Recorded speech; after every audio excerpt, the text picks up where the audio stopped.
Entonces hoy vamos a hablar de los sistemas económicos y como les dije ayer, son temas que se repiten y se repiten y se repiten porque hay perspectiva social, política y hay perspectiva económica. Entonces también por eso el día de hoy la clase va a ser breve porque ya son cosas que hemos discutido, pero vamos nada más a tomar un poquito más el ángulo de lo que es la política monetaria, ¿no?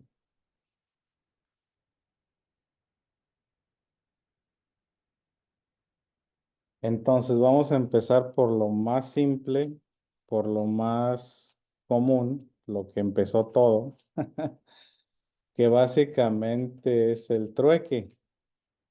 Entonces el trueque es un sistema económico porque básicamente es el fundamento del intercambio de bienes y servicios. Lo que pasa en el trueque es que yo tengo un producto que otra persona necesita y la otra persona tiene un producto que yo necesito o servicio y entre nosotros nos ponemos de acuerdo en el valor del intercambio de esos bienes o de ese servicio.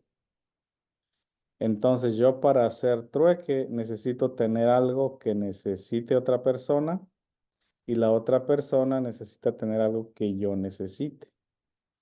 Entonces, es un sistema impráctico en el sentido de que no siempre van a necesitar lo que yo tengo y viceversa. Ahora, para hacer el intercambio, pues tengo que andar cargando con mi mercancía o la persona tiene que venir a mi casa a evaluar la mercancía o yo tengo que ir a la casa de la otra persona a evaluar. Pero básicamente ese es el inicio de la economía. Podríamos decir que es el fundamento o el cimiento de todo el movimiento económico humano, porque así empezó.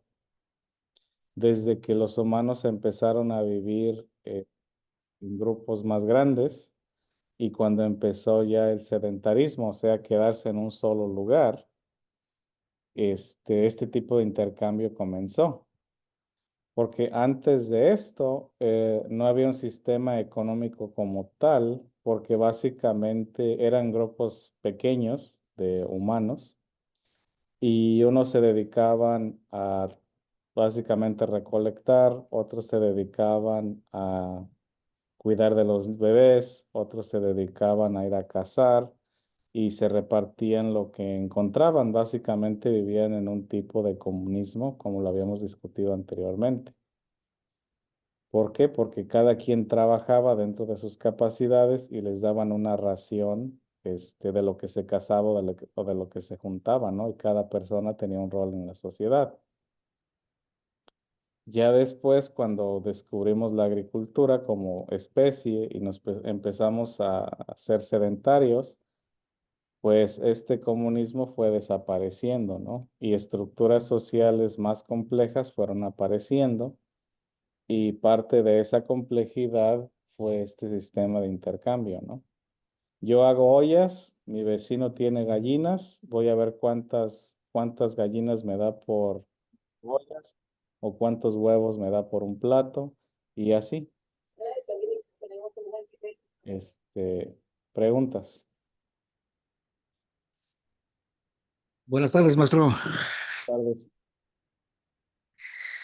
El trueque todavía se sigue utilizando en algunas partes de México, ¿no, maestro? Sí, pero no es tan usado, no es tan común. Sí, nada más es una tradición o una cultura, ¿no? Sí, y no es Ok. para todo.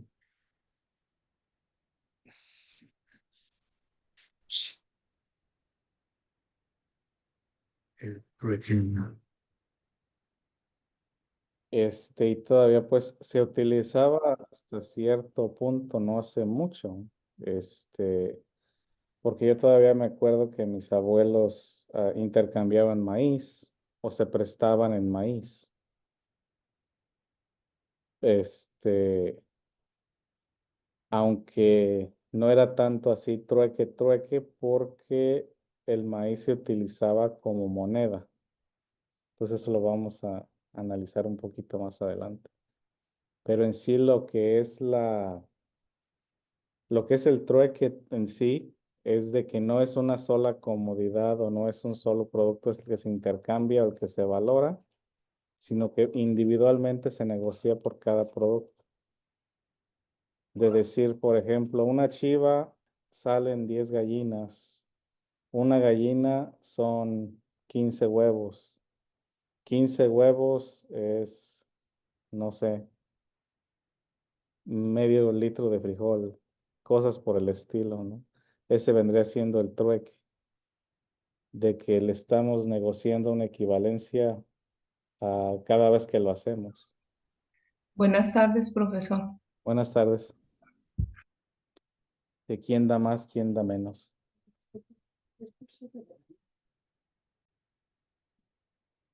Y el trueque también lo podemos ver a veces entre niños, ¿sí?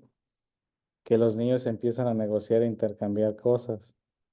En mis tiempos, no sé si ustedes llegaron a vivir esa época de los tazos y uno básicamente hacía trueques con tazos o con fichas o con cosas de ese tipo, ¿no? Con canicas, maestro. Con canicas, sí. Entonces, pues es como parte natural, ¿no? De la humanidad cuando quiere intercambiar algo. Ya le puedo cambiar. Sí, maestro. Muy bien, Espérame tantito, maestro, por favor. Estoy en el último renglón. muy bien. Ya después que la sociedad se hizo más compleja y de que empezaba relaciones afuera de la comunidad misma, se empezó a desarrollar un sistema de moneda. Básicamente ya el valor no existía en el producto en sí, o sea que ya no teníamos que llevar tablas de equivalencia, sino que ya la gente decidía que este producto o este tipo de material se consideraría como valioso y entonces es el que se intercambiaría a favor de productos o servicios. En el caso de Europa, pues era el oro y la plata. En el caso de Mesoamérica era el cacao. En el caso de las islas polinesias eran unas piedras grandotas hechas rueda. En el caso de otras culturas eran conchitas o el chiste es de que ya la gente decía que X producto o X metal tenía cierto valor y entonces podía ser intercambiado por dicho objeto, ¿sí?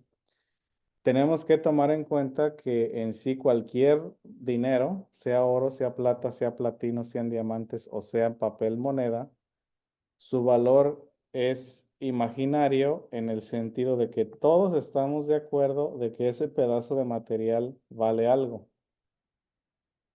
El momento en que nosotros consideramos que ese pedazo de papel no vale nada o que ese pedazo de metal no vale nada, pierde completamente su valor. Así que no importa qué sea lo que sea, básicamente mientras un grupo de humanos esté de acuerdo en que dicha cosa tiene valor, esa cosa va a tener valor. Por ejemplo, el día de hoy, las criptomonedas, ¿no? El Bitcoin y esas cosas. Eso es meramente imaginario, pero como ciertas personas lo consideran como valioso, por ende tiene valor. Y lo podemos intercambiar por dólares, que a su vez tiene valor, de manera imaginaria. En el caso de la moneda o los billetes o el dinero, moneda refiriéndome a dinero en general, su valor viene, como les digo, de que todos estamos de acuerdo a qué vale y a la institución de la que viene. Básicamente, por ejemplo, el dólar. ¿Qué avala el dólar? Simplemente, y ahí mismo en el billete dice que la fe del gobierno de los Estados Unidos. Eso es lo único que mantiene al dólar como tal, ¿no? Que Estados Unidos va a pagar sus deudas o que básicamente el hecho de que Estados Unidos pague sus deudas es lo que le da el valor al dólar. Y todo mundo lo acepta y todo mundo lo utiliza como moneda de cambio. Esto ocurre después de la Segunda Guerra Mundial. Antes de la Segunda Guerra Mundial, la moneda más usada era la libra esterlina. Entonces, básicamente es lo que nosotros como humanos consideramos que es valioso, le damos valor y lo intercambiamos por bienes y servicios. ¿Sí? Ahora, la moneda, como cualquier otro producto, es afectada por la inflación. ¿Qué es la inflación? ¿Alguien sabe?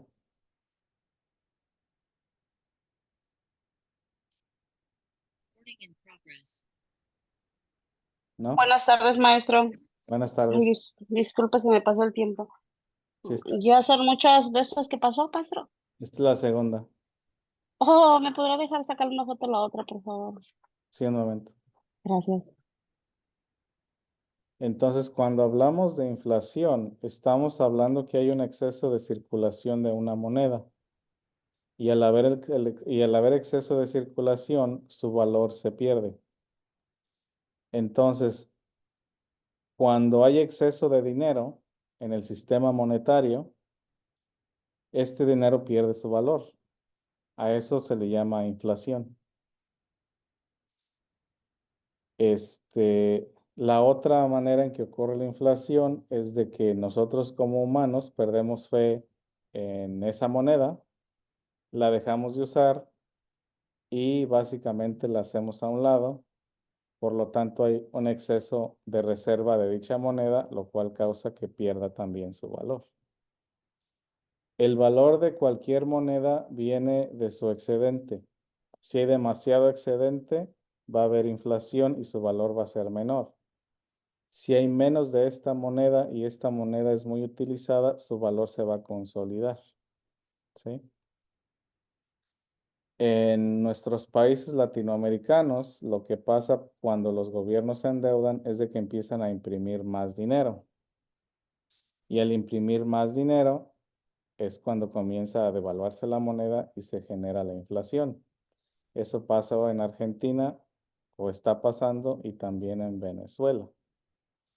De que básicamente ellos no tienen un comercio exterior fuerte, adquieren deudas internas y lo que hacen es empezar a imprimir dinero, lo cual hace que ese dinero pierda su valor.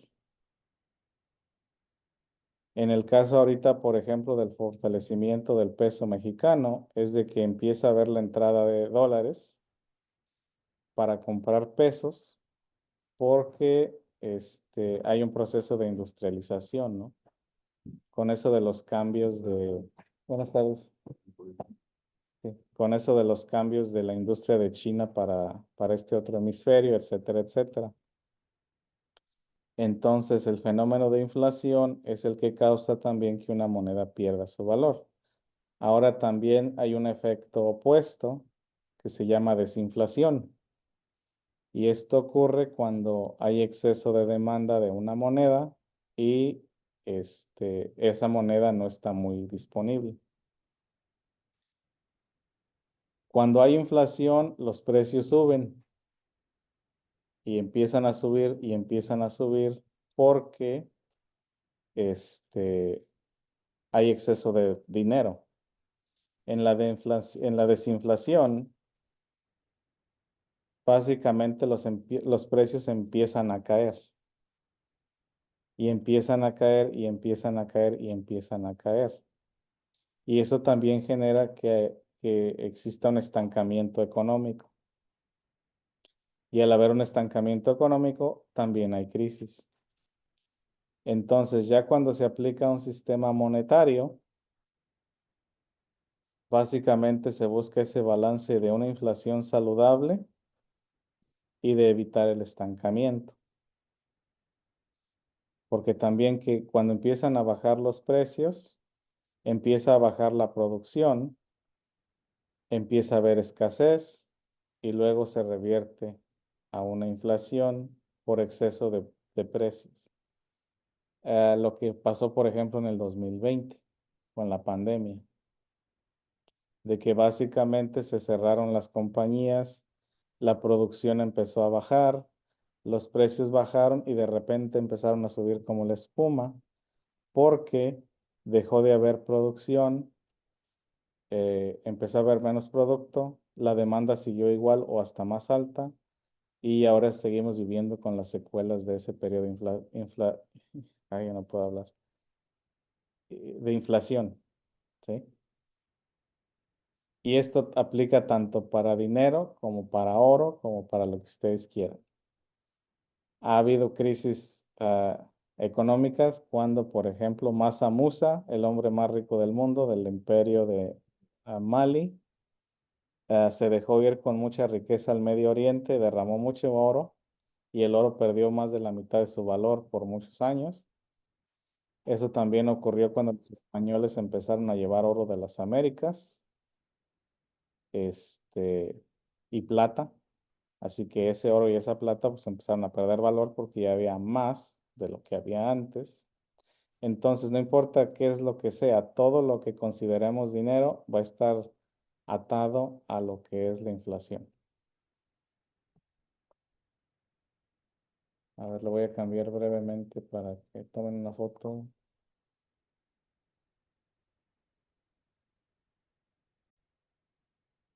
Entonces ya entendemos lo que es el dinero, lo que es la moneda.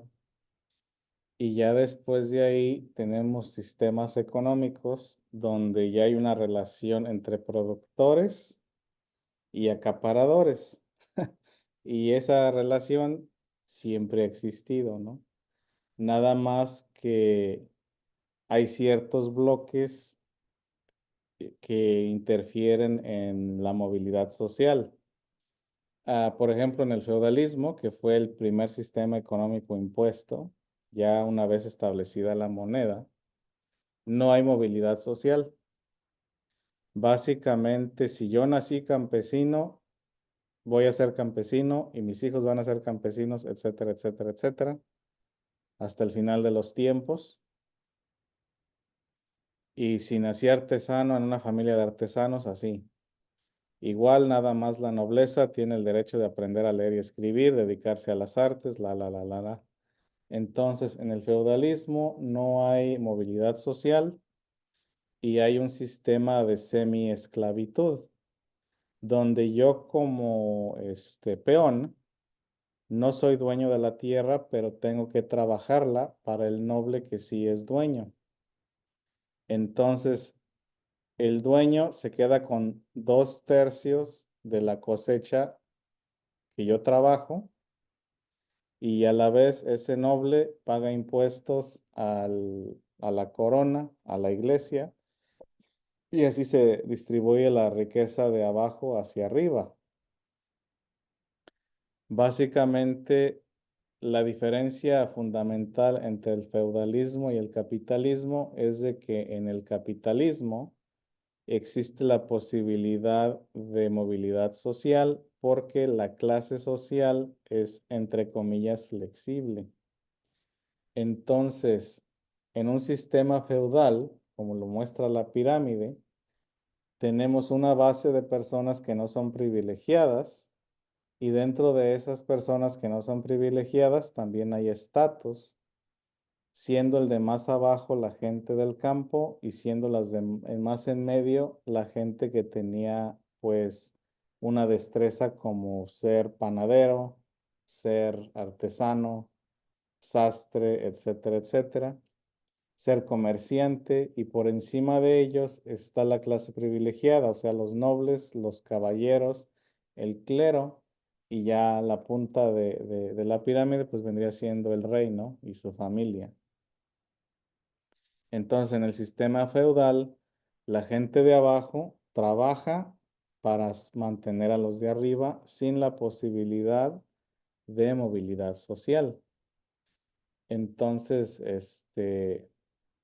Este sistema feudal, pues básicamente existió desde el principio de la sociedad hasta de una manera o de otra, porque básicamente el capitalismo no existió hasta apenas hace 280, 300 años.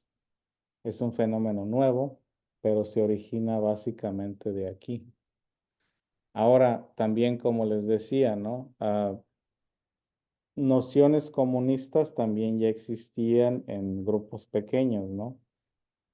Pero estas dinámicas fueron cambiando con la introducción de la moneda y con la introducción de sociedades más complejas.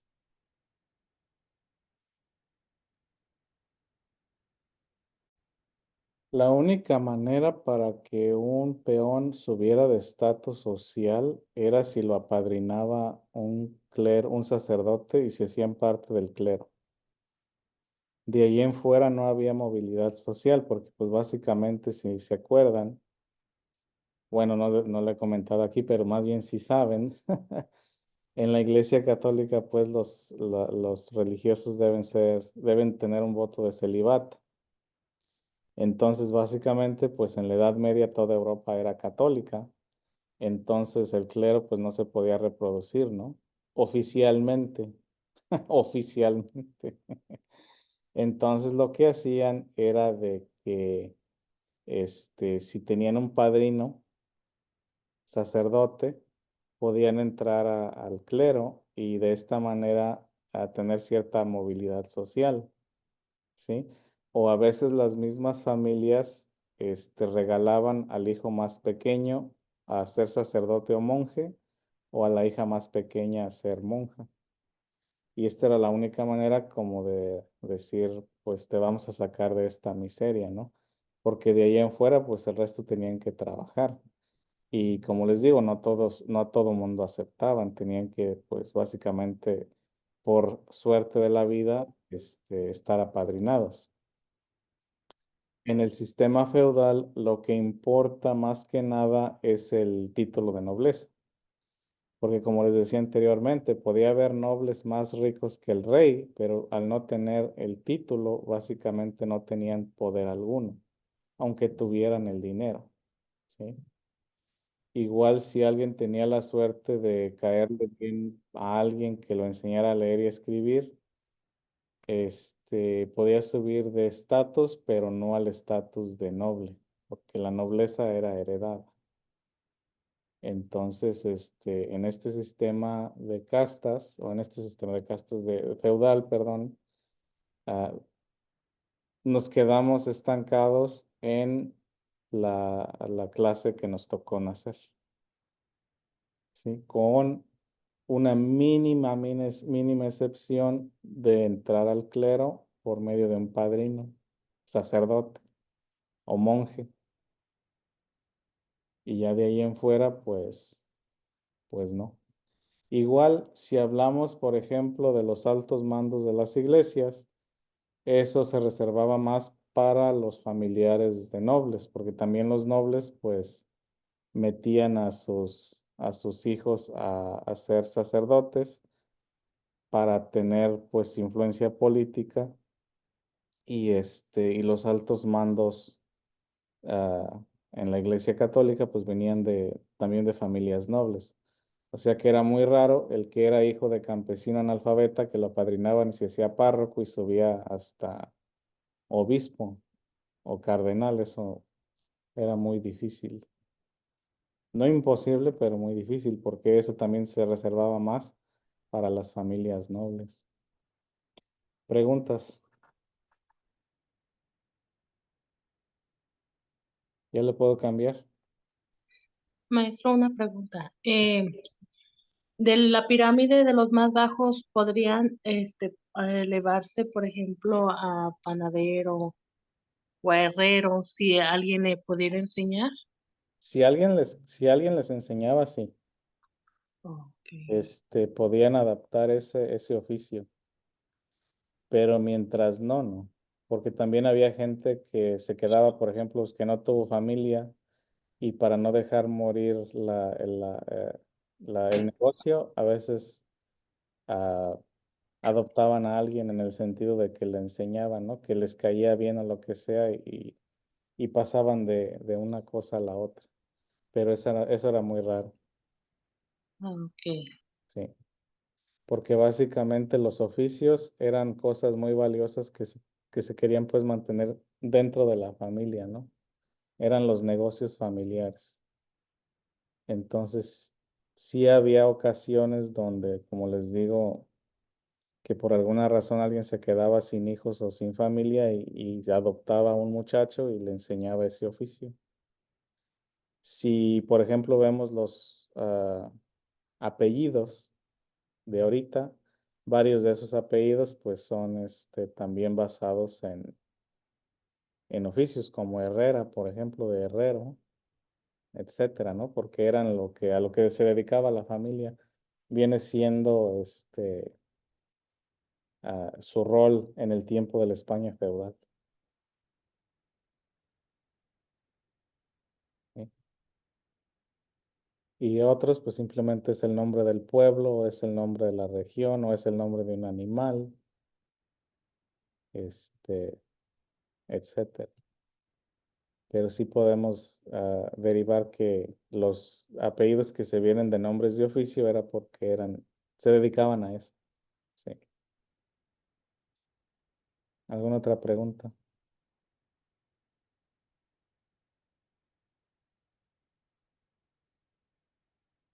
¿No? ¿Ya lo puedo cambiar? Sí, maestra. Entonces ahora entramos a lo que es el capitalismo. Entonces del feudalismo se pasa al capitalismo y en el capitalismo la promesa es esa, que ya va a existir movilidad social, que la vida política y la vida económica van a ser de cierta manera independientes y de que yo como gente de dinero voy a tener la misma influencia que alguien o quizás más influencia que alguien que nada más hereda un título. Porque básicamente también el heredar un título en el sistema feudal garantizaba cierto nivel de riqueza. En el capitalismo no es así, porque puede uno ser un duque, un conde o lo que sea, pero no tener dinero. ¿Por qué? Porque ya en el sistema capitalista lo que manda es el dinero. Ahora sí, si tengo la capacidad de comprar tierras, las compro. No porque no soy noble, no me van a dejar, sino que si tengo yo el puño de billetes, lo puedo intercambiar por esas tierras. ¿Sí? Entonces, en el sistema capitalista estamos hablando de que lo que importa es la producción de riqueza sin importar cuál sea mi origen, ¿no? Y también que ya el Estado se dedique no a proteger mi estatus como rey, sino el capital y el crecimiento económico. Entonces, las gráficas que están aquí ilustran en los ejemplos que estaba dando hace rato acerca de lo que es la oferta y la demanda y lo que también viene siendo, como les digo, no ese balance en la inflación. Entonces, en un sistema capitalista vamos a dedicar a producir y vender, producir y vender, producir y vender. Ese es el propósito del capitalismo, producir y vender, hacer dinero, generar capital y acumular capital. ¿Sí? Y a eso se dedicó el Imperio Británico y a eso se dedica Estados Unidos, a generar capital y a proteger la propiedad privada. Curiosamente, por ejemplo, la conquista de la India no fue a manos de la reina Victoria, sino que fue a manos de la Compañía Británica de las Indias del Este, perdón. Entonces, el colonialismo inglés fue mediante compañías privadas, bajo la protección de la corona ya después, cuando la gente se les puso brava. Entonces aquí el colonialismo no se dio porque vamos a expandir nuestro imperio para hacer grande a nuestro emperador, sino vamos a ver qué provecho sacamos en otros lados. ¿Por qué? Porque en el capitalismo ese es el chiste, ¿no? Extraer, fabricar, explotar y sacar dinero, sacar ganancia.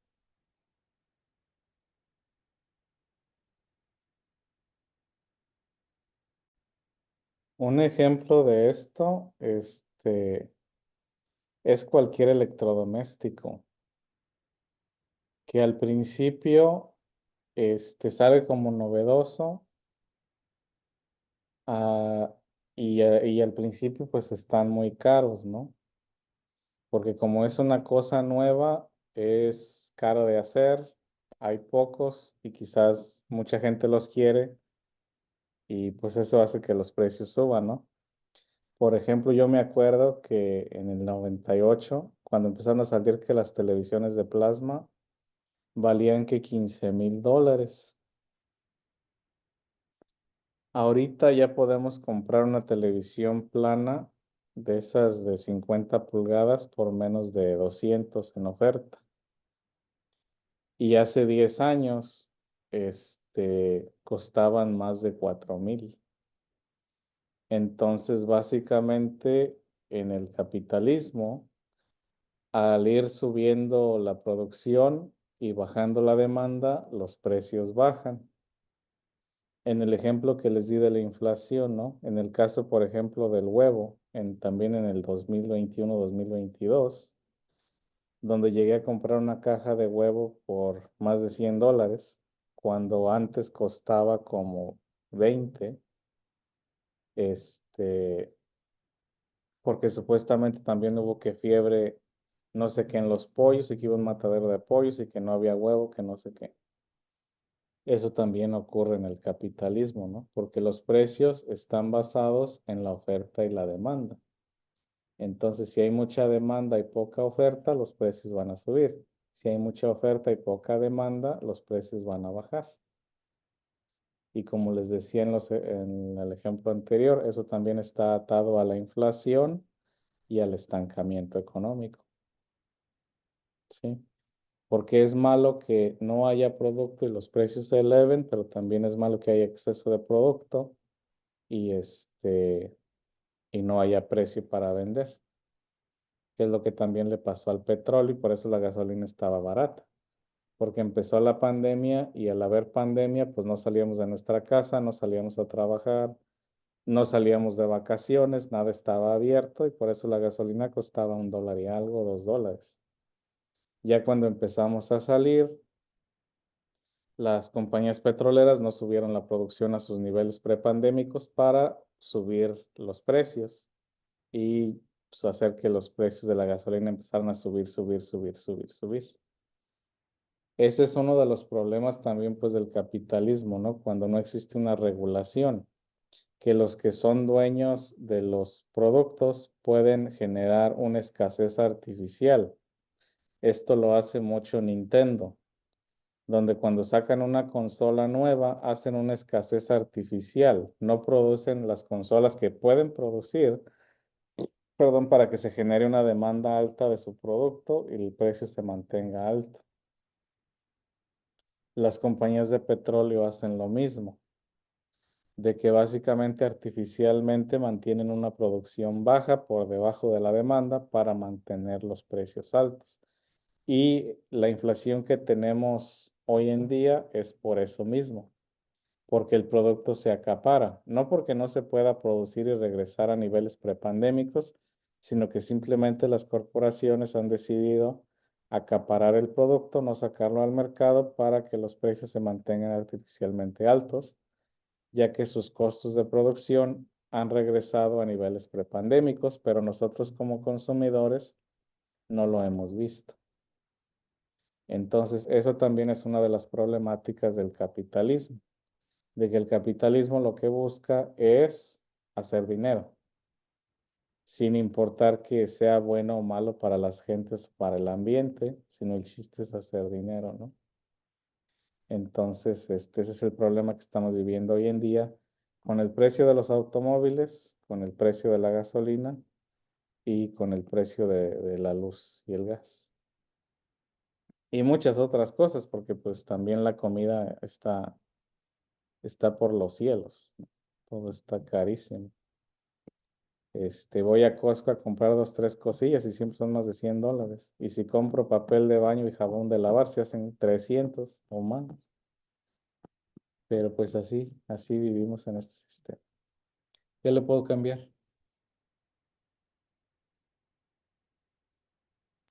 Ya. Espéreme un poquito, maestro. Sí, maestra. Ay, sorry. Está bien. El siguiente es el marxismo-leninismo, que lo tocamos ayer un poquito. Pero en sí, a comparación del capitalismo, el marxismo-leninismo, el Estado es el que se encarga de planear por completo a la economía. O sea que básicamente el gobierno dice, vas a producir tantas toneladas de maíz, vas a producir tantas cabezas de ganado, vas a producir tanto huevo, y si alcanzó, bueno, y si no, también. El problema con eso es de que siempre había escasez de producto en la Unión Soviética. Siempre faltaba algo. Porque básicamente el burócrata pues no hacía bien las cuentas, ¿no? Entonces, en el propósito del marxismo-leninismo es básicamente satisfacer la canasta básica y hasta ahí. O sea, aquí el chiste no es hacer dinero, sino simplemente generar lo suficiente para vivir y ya. Te toca de a tanto y es lo que vas a recibir y se acabó, ¿sí? Aquí no se estimula la producción extra, más bien se evita. Ahora, bueno, vamos a contrastarlo más adelante con el sistema actual también agrícola aquí en Estados Unidos, que esa es otra historia, pero se parece a esto. Entonces, en el comunismo o en el marxismo-leninismo no hay inflación. Todo supuestamente siempre va a costar lo mismo, porque siempre se va a mantener a ese margen. Hay, por ejemplo, botellas de vodka que se producían en Ucrania, con el precio impreso en la misma botella. Hacían la botella y en la botella sellaban de manera permanente el precio, porque supuestamente ese precio jamás de los jamases iba a cambiar, porque el gobierno no lo iba a permitir. Entonces, en el marxismo-leninismo no hay iniciativa privada. Todo lo controla el Estado. La producción, distribución y, entre comillas, venta la controla el Estado. Entonces, la gente de la Unión Soviética tenía un dicho de que si ves una fila, fórmate y ya sabrás qué te van a dar ahí ese día. Porque a lo mejor hoy hay pan, pero mañana no. Quizás hoy hay abrigos, pero mañana no. Entonces, simplemente si alguien veía una fila, iba y se formaba sin saber de qué se trataba. El chiste es de que, pues, a ver qué me dan, porque pues a lo mejor ya después no hay. Y en este sistema soviético controlado también empezó a haber, pues, comercio informal por debajo de la mesa utilizando trueque. Porque en este sistema, como les digo, no hay iniciativa privada y todo es controlado por el gobierno. O sea, lo que se produce y lo que se vende, entre comillas, pues es el gobierno quien lo controla. Y al hacer eso, pues básicamente también había mucha escasez. Los problemas aquí no eran de exceso, sino de escasez. Porque el burócrata puede decir, no, pues se van a sembrar 500 millones de toneladas de arroz. Y luego resulta que hay una sequía y se echa a perder dos terceras partes, pues se echó a perder. Entonces, como no se sembró poquito más, lo que hay no alcanza. Y en el caso del capitalismo, pues no está planeado de esa manera, ¿no? Cada quien siembra lo que quiere sembrar, la cantidad que la quiera sembrar, y si hay problemas aquí, pues voy y busco de afuera.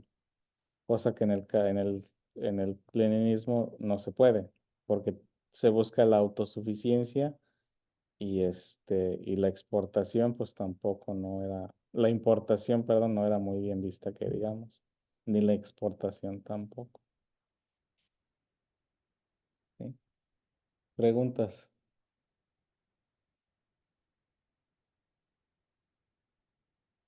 ¿No hay preguntas?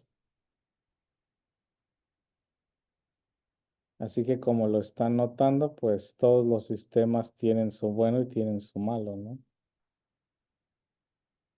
En el caso, por ejemplo, que les decía de la crisis capitalista, pues es la manipulación de precios mediante el acaparamiento. El problema en el marxismo-leninismo es de que no echan bien las tanteadas y siempre va a haber escasez de algo. Aunque tuviera el dinero para comprarlo, pues no hay, pero ni tengo el dinero para comprarlo, ni existe el producto. ¿Sí? Ya lo puedo cambiar. Ya. Un momento, maestro. Espero.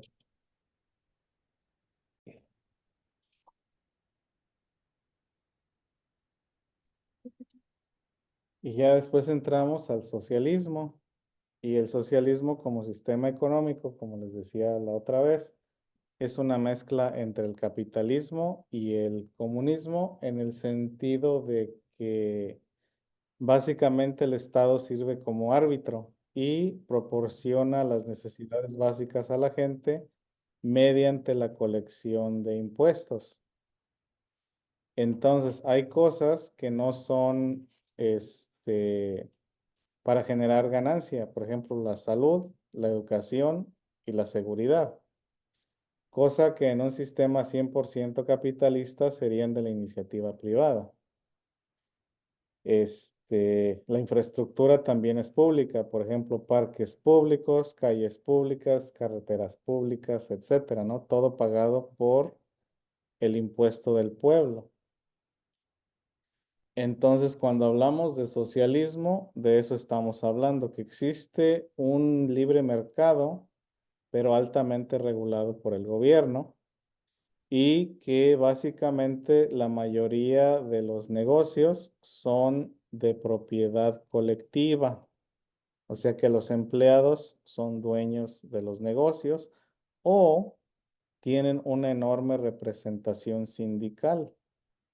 Por ejemplo, en Alemania no hay salario mínimo, pero todo el mundo está sindicalizado. Y el sindicato es parte de la mesa directiva, por ejemplo, de Volkswagen. Entonces, los salarios y los beneficios son negociados por el sindicato porque todo el mundo está sindicalizado. ¿Sí? Entonces, en Alemania, por ejemplo, no hay salario mínimo, pero sí existe sindicalización universal. En el caso de la educación alemana, por ejemplo, es educación pública a la par con las necesidades de la industria. En Alemania, por ejemplo, ya para la secundaria se toma el camino académico o se toma el camino industrial. Entonces a uno le hacen un examen en la primaria y según cómo salga en ese examen uno, ya lo mandan a aprender un oficio o a seguir a una universidad. Y cuando lo mandan a uno a hacer un oficio, la mitad del día es en la escuela y la otra mitad del día ya es trabajando en la fábrica como aprendiz. Y ya cuando se gradúa el joven o la joven de la escuela, es con una posición en la fábrica donde va a estar. Así es el sistema alemán, que viene siendo pues más socialista, ¿no? que en Estados Unidos. En Dinamarca, los servicios de salud son gratuitos. En Inglaterra los servicios de salud son gratuitos. La educación es gratuita hasta la universidad. Entonces, ese es un modelo más socialista, ¿no? Aquí en Estados Unidos, como les decía, existen ciertas características del socialismo, pero no son tan así como en esos otros países, ¿no? Y también aquí en Estados Unidos existe el subsidio al campo. Es donde básicamente no existe un capitalismo al 100% en el campo, porque sí se controla la producción de ciertos alimentos. Por ejemplo, se limita la producción de leche porque si se dejara la producción libre, el precio de la leche se desplomaría. Entonces, en vez de costar 5 o 6 dólares el galón, costaría como 98 centavos. Y eso supuestamente no le conviene pues al lechero, ¿no? Igual la producción de maíz se hace en exceso para mantener el maíz barato, para poder venderlo al exterior. Entonces, 100% Estados Unidos, que digamos que es capitalista, no lo es porque también aplica ciertas manipulaciones en el mercado eh, que hace que los precios se mantengan o artificialmente bajos o artificialmente altos. Y en el socialismo, lo que es el socialismo, no hay una intervención en sí en el mercado de baratijas, pero sí hay una intervención en el mercado de la canasta básica y de las necesidades esenciales de las personas, ¿no? Entonces, en un gobierno socialista sí se regula el precio del huevo, del jamón, del jabón, de lo que es la canasta básica, pero no se regula el precio de un automóvil, no se regula el precio de un iPhone, de joyas, de televisores, de cosas que son, pues básicamente no necesarias para vivir. ¿Sí? ¿Preguntas o comentarios? Profesor, disculpe, Sí. bueno, siempre hago yo comparación con mi país, ¿no? Porque, bueno, ahí he vivido tantos años. Y, por ejemplo, claro, en mi país también hay escuelas públicas, pero la enseñanza en la escuela pública, que uno no paga nada, ¿no? No, pues sí, ahí paga poquito, pero bueno, es deficiente a comparación de las escuelas privadas, y las escuelas privadas, de hecho, también tienen categorías, ¿no? O sea, uno paga de bajo precio, regular y alto, altísimo, ¿no? Que bueno, eso ya es otro nivel. Sí. Pero, ¿y aquí cómo es la educación, por ejemplo, del gobierno estatal con una particular, por ejemplo? ¿Qué diferencia hay? Sobre todo en la enseñanza, ¿no? En la currículum que dicen, creo. Pues básicamente no hay mucha diferencia hasta que llegamos de a tiro, como dice usted, a las escuelas de alta gama, ¿no? Por lo general, el currículum lo dicta el Estado, aunque sea escuela, privada, entonces debe de tener un mínimo. Antes sí había menos restricciones y era como que, como decimos en México, un albur, si las escuelas privadas eran buenas o no. Por lo general, aquí en Estados Unidos, las escuelas privadas de más renombre siempre han sido las católicas, porque supuestamente son más estrictas y bla, bla, bla. Aquí lo que particularmente es influyente si una escuela es buena o no, no es tanto si es pública o privada, sino en el lugar donde está. Entonces, aquí la manera en que se distribuyen los impuestos para una escuela es el valor de las propiedades de la comunidad. Entonces, la escuela puede ser pública, pero si está en un barrio rico, puede ser tan buena como una escuela privada de alta gama, porque básicamente esa escuela tiene los recursos para contratar maestros experimentados y tener acceso a mejores materiales. En cuanto a estándares y currículum, ese lo establece el Estado. Entonces sería uniforme sin importar si es privada o no, pero sí la calidad va a tener mucho que ver en eso. Y eso lo podemos ver, por ejemplo, aquí mismo en la ciudad, ¿no? Cuando hablemos ya de segregación y de cosas de esa naturaleza, vamos a entrar un poquito más a fondo. Pero básicamente las escuelas públicas de California eran de las mejores en Estados Unidos. Pero cuando se empezaron a desegregar, o sea que ya tenían que aceptar minorías, las personas blancas empezaron a separarse, empezaron a irse, a escuelas privadas, o si no se iban a escuelas privadas, se fueron de los centros urbanos hacia los suburbios y básicamente crearon sistemas independientes escolares. Aquí en Stockton, por ejemplo, tenemos el distrito escolar de la ciudad de Stockton, pero hay un pedacito pequeño que es el distrito de Lincoln. Y ese distrito de Lincoln da la casualidad que es donde vive la gente que es más pudiente en la ciudad. El distrito de Stockton es título 8, recibe subsidios porque la mayoría de sus estudiantes califican para almuerzos gratuitos, mientras que el distrito de Lincoln no es así. La gente que vive en esos barrios son más pudientes en promedio que la gente de afuera. Entonces, la calidad se va a basar en si esa escuela está, no si es pública o es privada, sino si está en una localidad con dinero o una localidad sin dinero. Por ejemplo, en Beverly Hills, en este tipo de lugares, los muchachos van a escuelas públicas, pero esas escuelas públicas reciben cantidades enormes de dinero porque las propiedades ahí son súper valiosas.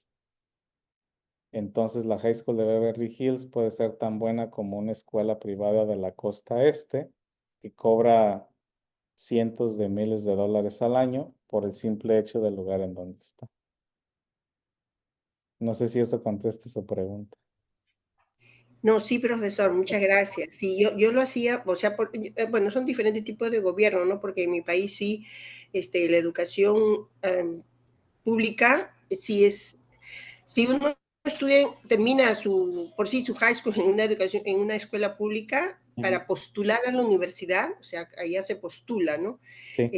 En medio de, por ejemplo, 50,000 postulantes para 100 vacantes, por decir, Sí, sí, en la universidad, es demasiado. Entonces, si yo termino en una escuela pública, ni soñar que postule así nomás y voy a agarrarla, como se dice, ¿no? Tendría yo que prepararme en una academia, en una institución que también puede ser 1 año, 2 años, y ahí todo se paga, no hay nada gratis, entonces es bien caro es. sí. Por eso decía, ¿no? ¿Cuál es la diferencia? Pero no, ya usted, pues, de verdad, como dices, de acuerdo a la zona donde uno se veía, donde haya más recursos, ¿no? La educación es igual prácticamente. Sí, sí, Ok, gracias, profesor. sí, de nada.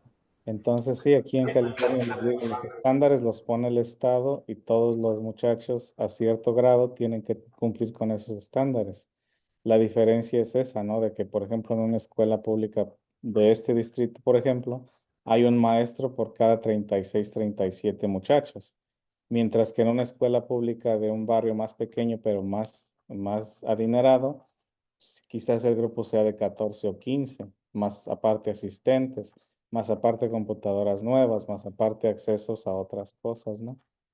Y también, como les decía anteriormente, es el propósito de la educación. Si estamos hablando de la educación pública en Latinoamérica, pues es para generar obreros, obedientes, ¿no? Nada más tener la educación suficiente para salir a laborar, porque la educación superior pues está reservada para las élites, ¿no? En ciertos países eso sigue, en ciertos países ya va cambiando. Por ejemplo, en México pues existe pues la educación pública. El problema con la educación pública como todo pues, es que está plagada de corrupción. Pero en sí los estándares pues son universales, ¿no? Igual para entrar a la universidad pues uno tiene que tomar un examen y si pasa ese examen de admisión pues pasa al siguiente nivel. Y si no pasa el examen, pues no pasa, ¿no? A menos de que le dé mordidas a alguien, una mordida a alguien o tenga palancas, pero esa ya es otra historia. Mientras que en otros sistemas la educación pública es nada más para preparar trabajadores y ya. Y aquí en Estados Unidos, por lo menos en California, porque voy a hablar de California, en otros estados es diferente, se prepara supuestamente al estudiante para ir a la universidad, aunque no es así y ya también eso es problemático también. No queremos un modelo estricto como el alemán, donde para el quinto de primaria ya te vas a hacer obrero, te vas a hacer médico, pero tampoco queremos un sistema donde también dejemos atrás las personas que no les gusta tanto lo académico y quieren dedicarse más a un oficio, ¿no? ¿Alguna otra pregunta o comentario?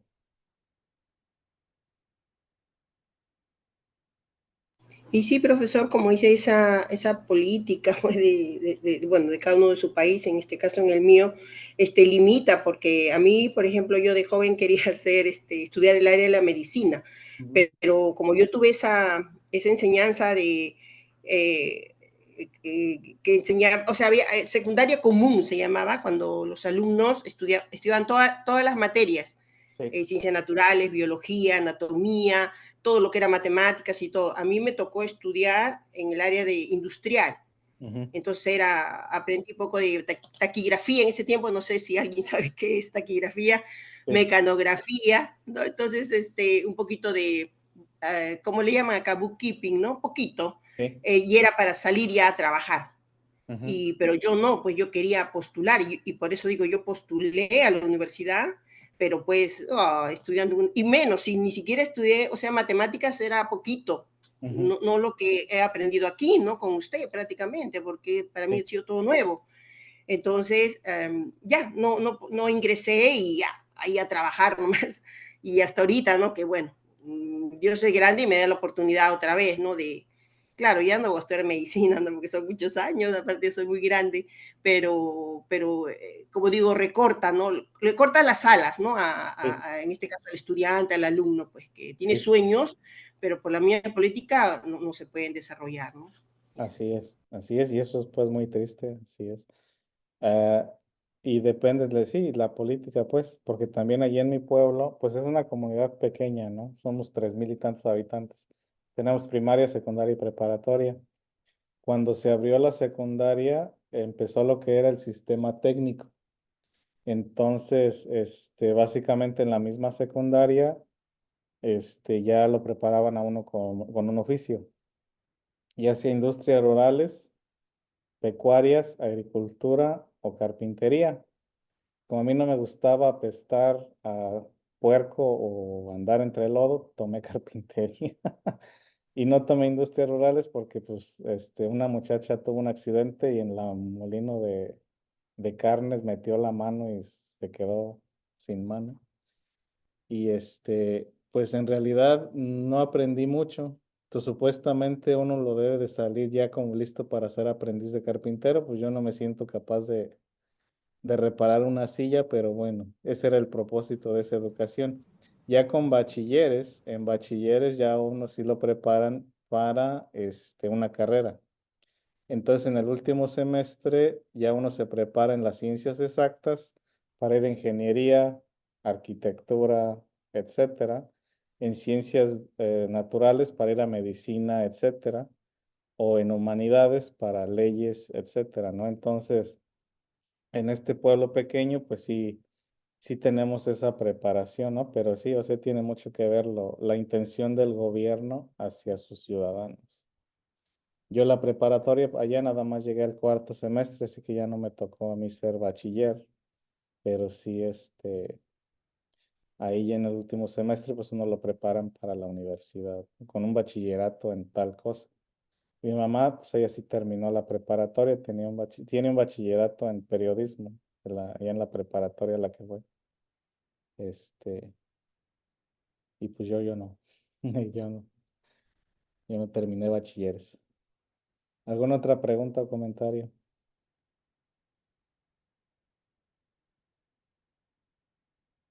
¿No?